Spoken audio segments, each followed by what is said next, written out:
This video from Sharp Help, we're going to demonstrate how to set up the date and time on the XE-A203 or 206 registers. In this video I'm using the 203, but the process is the same on both machines. So the first thing to do is to make sure you've got the manager key in the key lock. So with the 203 you get a couple of different keys. One will be marked MA.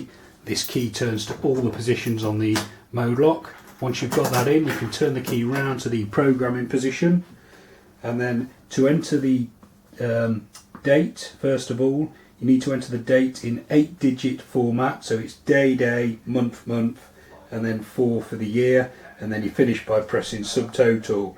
So for the 22nd of May 2020, you would type in 22 for the 22nd, 05 for May, and then the year 2020. You then save it by pressing the subtotal button here, marked #TMST. The till acknowledges your programming and prints it out on the receipt, 22:05:20. We could then enter the time, so for 2:30 in the afternoon, you simply type in 1430 TMST, and that's the date and time programmed. So you can now turn the key back round to the register mode and carry on using the till as normal.